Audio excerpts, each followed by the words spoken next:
লকেটকে চিতায় তোল, বলো হরি হরি বল। লকেটকে চিতায় তোল, বলো হরি হরি বল। লকেটকে চিতায় তোল, মেলাডির বানতলা, মেলাডির বানতলা, লকেট কেওড়াতলা, মেলাডির বানতলা, লকেট কেওড়াতলা, বলো হরি হরি বল। লকেটকে চিতায় তোল।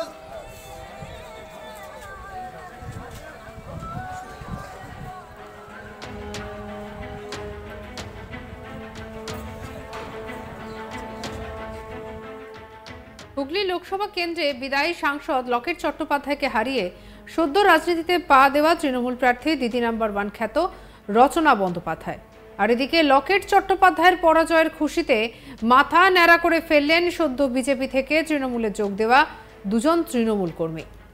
প্রসঙ্গত, পঞ্চায়েত নির্বাচনে সপ্তগ্রাম থেকে সদস্য পদে বিজেপির হয়ে দাঁড়িয়েছিলেন ছোট খেজুরিয়ার বাসিন্দা শ্যামাকান্ত দাস।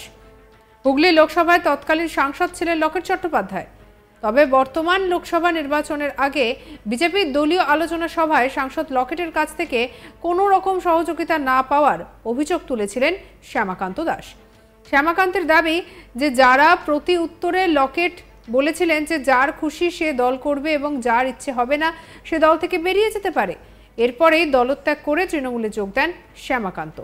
প্রতিজ্ঞাবদ্ধ হন যে 2024 লোকসভা নির্বাচনে লকেটকে প্রাক্তন সাংসদ হিসেবে দেখে তবেই তিনি মাথা ন্যাড়া করবেন। লোকসভা নির্বাচনের ফলাফল ঘোষণা হতেই দেখা যায় লকেট পরাজিত হয়েছেন। পূর্ব প্রতিজ্ঞা মতো এদিন ত্রিবেণী শ্মশানঘাটে গিয়ে মস্তক মুন্ডন করেন তিনি।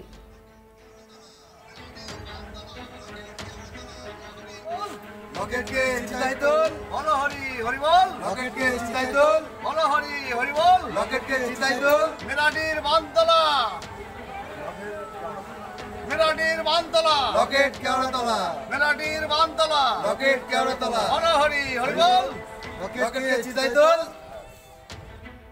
অন্যদিকে প্রায় একই সঙ্গত কারণে আরও একজন প্রাক্তন বিজেপি কর্মী তথা বর্তমান তৃণমূল সমর্থক নিমাই সানা এদিন ত্রিবেণী ঘাটে গিয়ে মস্তক মুন্ডন করেন। আর এদিকে কি বলছেন তৃণমূল কর্মী শ্যামাকান্ত দাস শোনাবো আপনাদের। আমি ন্যাড়া হলাম, আমি বিজেপির ক্যান্ডিডেট ছিলাম।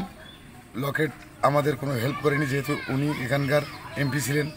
উনি আমাদের পার্টির তরফ থেকে আমরা কোনো হেল্প পাইনি, যার জন্যে লকেট পরবর্তীতে মানে এই যে ইলেকশনের আগে আমাদেরকে নিয়ে মিটিংয়ে বসে, তখন ওনার সাথে আমার সাথে একটু তর্ক বিতর্ক হয় যে আপনি হেল্প করেননি, আমরা কি করে আপনার হয়ে খাটবো।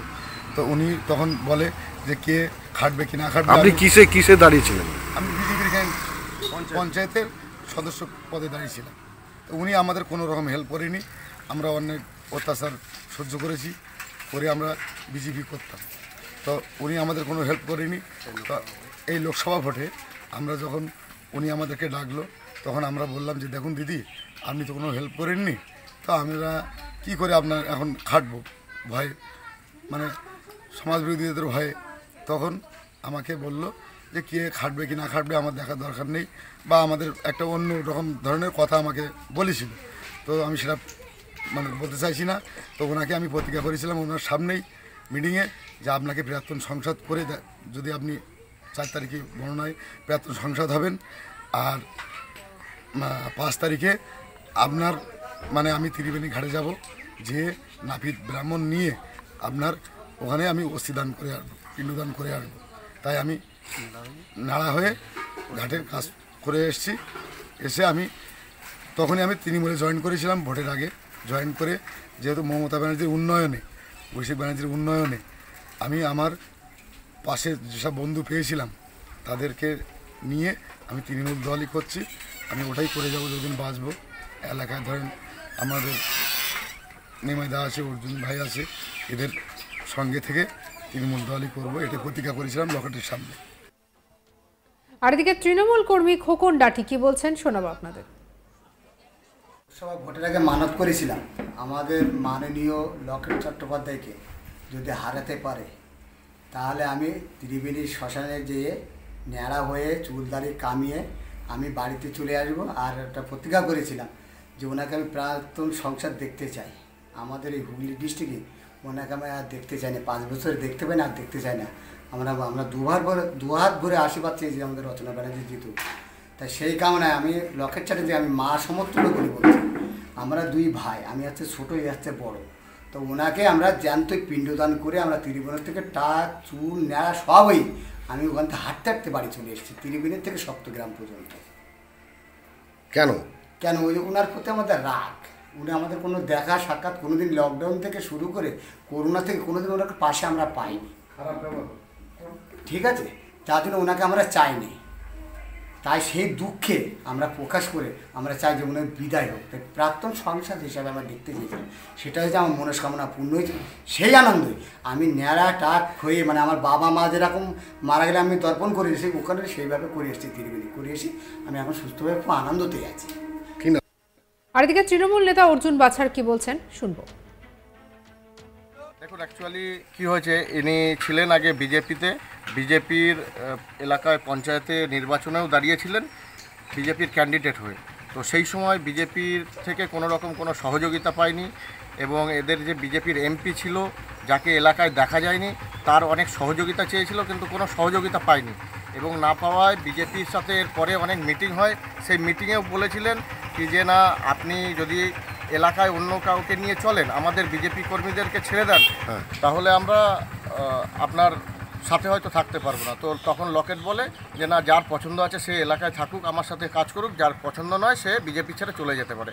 তখন মমতা ব্যানার্জির উন্নয়ন দেখে ও মমতা ব্যানার্জির দলে এসছে, এবং সেই দিন উনি লকেটের সামনে শপথ গ্রহণ করে যে লকেট হুগলি থেকে যেদিন বিদায় নেবে সেদিন উনি ত্রিবেণী ঘাটে গিয়ে ন্যাড়া হবেন, এবং ন্যাড়া হয়ে আরও সক্রিয়ভাবে মমতা ব্যানার্জির দলকে শক্ত করতে, মমতা ব্যানার্জির উন্নয়নকে অব্যাহত রাখতে তৃণমূল কংগ্রেসের হয়ে কাজ করে যাবেন। আর অন্যদিকে বিজেপির তরফে জানানো হয় যে এই 2 তৃণমূল কর্মী তাদের নতুন দল তৃণমূলকে খুশি করার জন্য এইসব নাটক করলো। তারা যখন বিজেপিতে ছিল তখন তাদের তোলাবাজি, সাধারণ মানুষের সঙ্গে দুর্ব্যবহার করার মতো একাধিক অভিযোগ ছিল, সেই জন্য বিজেপি তাদের গুরুত্বহীন করে রেখেছিল।